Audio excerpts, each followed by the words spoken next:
दोस्तों स्वागत है आपका हमारे चैनल दृष्टि स्टडी पॉइंट पे। अगर आप चैनल पे नए हैं तो इसे सब्सक्राइब कर लें, वीडियो को लाइक करें और दूसरों के साथ शेयर करें।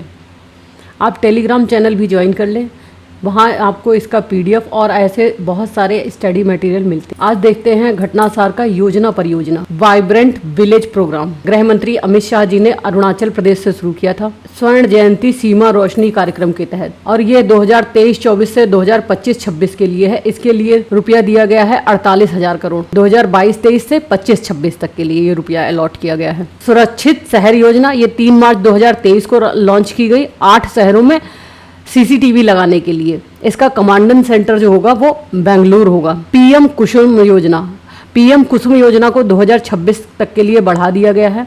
इसका पीएम कुसुम का पूरा नाम है प्रधानमंत्री किसान ऊर्जा सुरक्षा एवं उत्थान महाअभियान। क्या नाम है? प्रधानमंत्री किसान ऊर्जा सुरक्षा एवं उत्थान महाअभियान, पीएम कुसुम योजना। ये 2019 में शुरू की गई थी। तीसरी है एमएसएमई प्रतिस्पर्धा योजना। ये 10 मार्च 2023 को लॉन्च की गई। ये एमएसएमई में आपस में प्रतिस्पर्धा आयोजित करने के लिए है। अटल इनोवेशन मिशन ने एटीएल सारथी ऐप लॉन्च किया है।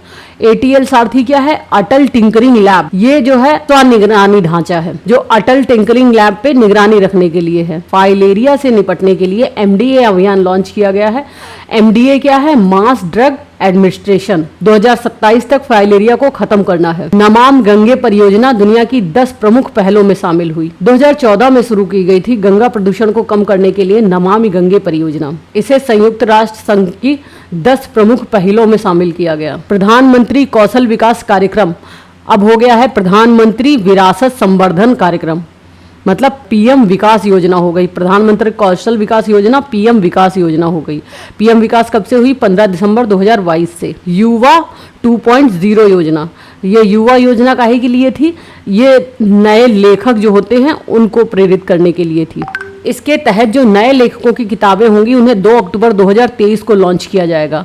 मिशन स्कूल ऑफ एक्सीलेंस, यह योजना गुजरात में शुरू की थी प्रधानमंत्री जी ने, स्मार्ट क्लासेस के लिए है। इन अवर लाइफ टाइम अभियान, इन अवर लाइफ टाइम पर्यावरण वन एवं जलवायु परिवर्तन मंत्रालय तथा संयुक्त राष्ट्र विकास कार्यक्रम यूएनडीपी प्राकृतिक इतिहास की राष्ट्रीय संग्रहालय योजना है। इसके तहत युवाओं को टिकाऊ एवं सस्टेनेबल लाइफस्टाइल की शिक्षा दी जाएगी। पूर्वोत्तर क्षेत्र के लिए प्रधानमंत्री की विकास पहल, इस योजना का क्या नाम है? पीएम डिवाइन योजना। कब शुरू की गई? 12 अक्टूबर 2022 को शुरू की गई। यह पूर्वोत्तर के विकास के लिए है। डिजिटल शक्ति 4.0 अभियान, यह डिजिटल शक्ति मिशन जो 2018 में लॉन्च हुआ था उसी के तहत ये 4था संस्करण है।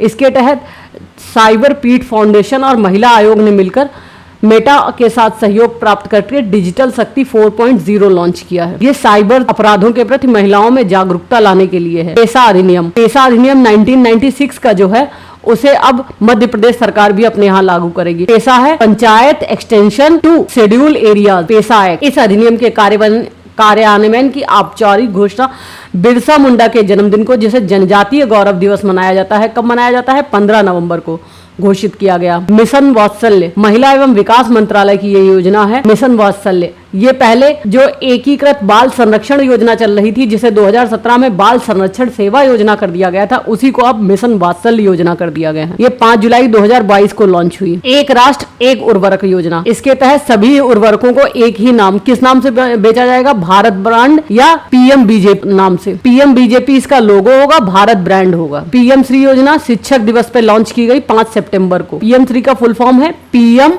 School for rising India. इसके तहत स्कूलों का इंफ्रास्ट्रक्चर सुधारा जाएगा। बुनियादी सुविधाएं, पीएम श्री योजना के तहत बुनियादी सुविधाओं पर फोकस किया जाएगा। स्माइल 75 योजना है भिक्षावृत्ति वगैरह में लगे हुए लोगों का पुनर्वास करने के लिए। निपुण मिशन है श्रमिकों के कौशल विकास के लिए। इसे 20 जून 2022 को लॉन्च किया गया। तो ये थी योजना और परियोजना। अब देखते हैं आयोग और समिति। टीवी सोमनाथन समिति, ये नेशनल पेंशन प्रणाली की समीक्षा के लिए बनी है।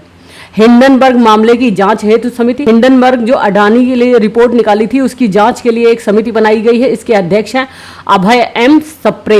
राधाकृष्णन समिति, राधाकृष्णन समिति उच्च शिक्षण संस्थानों के मूल्यांकन के लिए है। अधिग्रहण नियमों की समीक्षा के लिए समिति का गठन किया गया है। किसने किया है? सेबी द्वारा गठित किया गया है। इसके अध्यक्ष कौन है? एसजे वजीफादार। सेबी के लिए सलाहकार समिति का पुनर्गठन किया गया है। इसके अध्यक्ष कौन है? हसमुख अधिया। के.जी. बालाकृष्णन समिति, धर्मांतरण कर चुके दलितों को अनुसूचित जाति का दर्जा देने के मुद्दे पर यह गठित की गई है। इसके अध्यक्ष हैं के.जी. बालाकृष्णन। सुब्रमण्यम समिति, भारतीय प्रतिभूति एवं विनिमय बोर्ड, सेबी ने इसे गठित किया है निवेश को बढ़ावा देने के लिए भारत में। इस सुब्रमण्यम समिति के अध्यक्ष है के.बी. सुब्रमण्यम। द्वितीयक इस्पात पर सलाहकार समिति, क्योंकि देश में द्वितीयक इस्पात के उत्पादन में लगातार कमी हो रही है, इसी के लिए सलाहकार समिति का गठन किया गया है। इसकी अध्यक्षता कौन कर रहा है? ज्योतिरादित्य सिंधिया। एमएसपी के अधिक प्रभावी और पारदर्शी लागू करने के लिए कृषि सचिव संजय अग्रवाल की अध्यक्षता में यह गठित की गई है। केवी कामत समिति, 16 जून 2022 को सेबी द्वारा हाइब्रिड प्रतिभूतियों की सलाहकार समिति का गठन किया गया है। सुरेश प्रभु समिति, राष्ट्रीय सहयोग नीति के मसौदे के लिए सुरेश प्रभु की अध्यक्षता में यह समिति गठित की गई है। मरम्मत के अधिकार का पैनल गठित किया गया। उपभोक्ता मामलों में मरम्मत के अधिकार के लिए एक समग्र ढांचा प्रदान करने के लिए अतिरिक्त सचिव निधि खत्री के नेतृत्व में एक समिति गठित की गई है। अब देखते हैं प्रदर्शनी, सम्मेलन, मेले और त्योहार। मानव वन्य जीव संघर्ष और सह अस्तित्व पर अंतरराष्ट्रीय सम्मेलन कहाँ हुआ? ये ऑक्सफोर्ड, यूनाइटेड किंगडम में हुआ। एससीओ के पर्यटन प्रशासकों की प्रमुख बैठक ये कहाँ हुई? काशी, वाराणसी में ही। यहाँ ही एससीओ की पर्यटन राजधानी के रूप में वाराणसी को नामांकित किया गया। पर्यटन प्रशासकों की अगली बैठक 2024 में कजाकिस्तान में होगी। दुनिया का सबसे बड़ा पर्यटन शो ITB बर्लिन में हुआ। इसकी थीम क्या थी? Open for change. World government summit 2023 Dubai में हुई। इसका थीम था शेपिंग फ्यूचर गवर्नमेंट्स। विश्व सुरक्षा कांग्रेस 2023, इसकी बैठक कहां पर हुई? राजस्थान के जयपुर में हुई। इसकी थीम क्या थी? रेलवे सुरक्षा के लिए रणनीति, भविष्य के लिए तैयारी और दृष्टिकोण। 30वीं राष्ट्रीय बाल विज्ञान कांग्रेस 2023 की बैठक गुजरात अहमदाबाद में हुई। थीम क्या थी? Understanding ecosystem for health and wellness. Amrit पैक्स का उद्घाटन नई दिल्ली के प्रगति मैदान में हुआ। यह एक डाक टिकट प्रदर्शनी थी। 10वीं भारतीय विज्ञान कांग्रेस, इसका सम्मेलन कहां पर हुआ? समिति थी, इसकी समिति हुई तुकोजी महाराज, नागपुर विश्वविद्यालय, महाराष्ट्र में। थीम क्या थी? महिला सशक्तिकरण के साथ सतत विकास के लिए विज्ञान और प्रौद्योगिकी। मुंबई में राष्ट्रीय संस्कृति महोत्सव का आयोजन हुआ। कहां पर? आजाद मैदान में हुआ। एशिया का पहला फ्लोटिंग फेस्टिवल कहां पे हुआ? मध्य प्रदेश के मंदसौर में हुआ, गांधी सागर में। भारतीय चावल कांग्रेस 2023 का कहां पर आयोजन हुआ? कटक, जहां चावल अनुसंधान केंद्र है। महिला सशक्तिकरण पर G20 की बैठक कहां पे हुई? आगरा में हुई। 12वां विश्व हिंदी सम्मेलन 2023 नाडी फिजी में हुआ। इसकी थीम क्या थी? हिंदी पारंपरिक ज्ञान से कृत्रिम मेधा तक। वृहद कृषि महोत्सव कहां पे हुआ? कोटा में हुआ, राजस्थान में। राष्ट्रीय युवा महोत्सव कब होता है? 12 जनवरी को होता है। कहां पर हुआ? कर्नाटक के हुबली में हुआ। और इसकी थीम क्या थी? विकसित युवा विकसित भारत। पहला अंतर्राष्ट्रीय क्वांटम संचार सम्मेलन कहां पे हुआ? नई दिल्ली के विज्ञान भवन में हुआ। सार्वभौमिक स्वास्थ्य कवरेज ये कहां पे हुआ? वाराणसी में हुआ। इसकी थीम क्या थी? Build the world we want a healthy future for all. छठा आयुष कॉन्क्लेव 2023 नई दिल्ली में हुआ। दूसरा संयुक्त राष्ट्र विश्व भू स्थानिक अंतर्राष्ट्रीय कांग्रेस, ये भू स्थानिक अंतर्राष्ट्रीय कांग्रेस का सम्मेलन कहां पे हुआ? हैदराबाद में हुआ। इसकी थीम क्या? Geo enable the global village, no one should be left behind. Canada में बायोडाइवर्सिटी पर COP15 का सम्मेलन हुआ, कनाडा के मॉन्ट्रियल में हुआ। अंतर्राष्ट्रीय टेलीमेडिसिन सम्मेलन का 18वां संस्करण टेलीमेडिकॉन कहां पर हुआ? इसका आयोजन केरल के अमृता अस्पताल में हुआ। इसकी थीम थी सतत टेलीमेडिसिन और डिजिटल स्वास्थ्य के माध्यम से स्वास्थ्य प्रणालियों को मजबूत करना। स्वास्थ्य और परिवार कल्याण मंत्रालय ने टेलीमेडिसिन सेवा के लिए ई-संजीवनी पोर्टल लॉन्च किया है। नो मनी फॉर टेरर, इसके सम्मेलन कहां पर हुआ? इसका सम्मेलन नई दिल्ली में हुआ। World dairy summit, international dairy federation ने वर्ल्ड डेयरी समिट का आयोजन किया, नई दिल्ली में हुआ है ये समिट। और इसकी थीम थी आजीविका और पोषण के लिए डेयरी। खनिज और धातु क्षेत्र में संसाधन दक्षता और सर्कुलर इकोनॉमी पर अंतर्राष्ट्रीय सम्मेलन कहाँ पे हुआ? नई दिल्ली के प्रगति मैदान में हुआ। इसकी थीम क्या थी?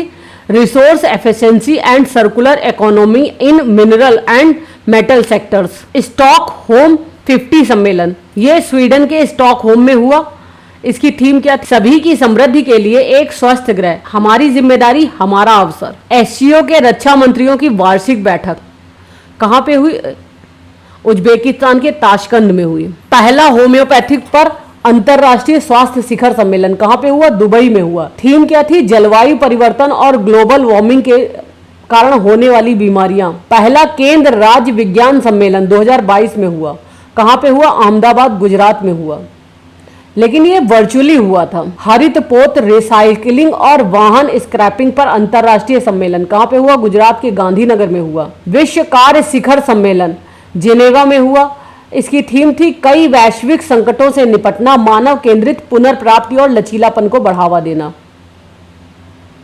बायो एशिया समिट 2023 कहाँ हुई? हैदराबाद में हुई। इसकी थीम थी advancing for one, shaping the next generation human is health care. अंतर्राष्ट्रीय साहित्य उत्सव, ये सांस्कृतिक मंत्रालय ने शिमला में किया। संयुक्त राष्ट्र मरुस्थलीकरण रोकथाम अभियान COP15, इसकी बैठक कहाँ पे हुई? एबिजान शहर में हुई, जो पश्चिमी अफ्रीका में है, आइवरी कोस्ट में। COP15 की थीम थी land life legacy from scarcity to prosperity. 48वीं अखिल भारतीय पुलिस कांग्रेस, इसका आयोजन भोपाल में हुआ। जीतो कनेक्ट वैश्विक शिखर सम्मेलन, ये कहाँ पर हुआ? पुणे महाराष्ट्र में हुआ। अब देखते हैं विज्ञान एवं प्रौद्योगिकी। स्वयं रोबोटिक्स द्वारा पहला चौपाया रोबोट बनाया गया। ये स्वयं रोबोटिक्स कहाँ का? हैदराबाद का है। भारत की पहली हाइड्रोजन ट्रेन, ये कहाँ पर चलेगी? इसका नाम क्या होगा? वंदे मेट्रो। ये चलेगी कालका शिमला हेरिटेज साइट पे। स्काई यूटीएम, भारत का पहला drone air traffic management system. Bharat की पहली सौर कार, इसका नाम क्या है? ईवा। यह बिजली की जगह सिर्फ सूरज की रोशनी से चार्ज होगी। दुनिया का पहला सैटेलाइट आधारित 2 वे सक्षम मैसेजिंग समाधान। IIT रुड़की ने शोध की जीवाणुरोधी अणु की खोज। इसका नाम क्या होगा? IIT ROO 693।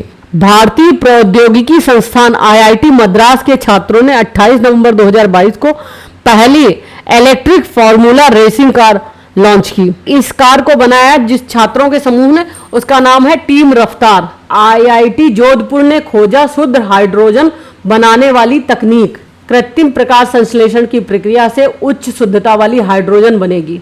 Sindhuja first ocean wave energy converter, महासागर तरंग ऊर्जा को परिवर्तित करने वाला सिंधुजा फर्स्ट होगा। इसे खोजा किसने है? IIT मद्रास के छात्रों ने। पहला 3D प्रिंटेड कॉर्निया हैदराबाद के शोधार्थियों द्वारा बनाया गया। रोशनी क्या है? खारे पानी से जलने वाली लालटेन है। दुनिया की पहली उड़ने वाली बाइक किसने बनाई? जापान ने बनाई। फ्यूल फ्लिप एनर्जी ने विकसित किया भारत का पहला एयर गैस मिक्सर। भारत ने अपनी तरह का पहला ब्रेन हेल्थ क्लिनिक बनाया। कहाँ पे? बेंगलुरु में। बेंगलुरु कहाँ है? कर्नाटक में। तो ये थे कुछ घटनासार का आज रिवीजन। बाकी रिवीजन कल करेंगे। अगर आपको इसका PDF चाहिए तो टेलीग्राम चैनल ज्वाइन कर लीजिए। इसके साथ आपको वहाँ प्रैक्टिस क्वेश्चन भी मिलते हैं। Thank you.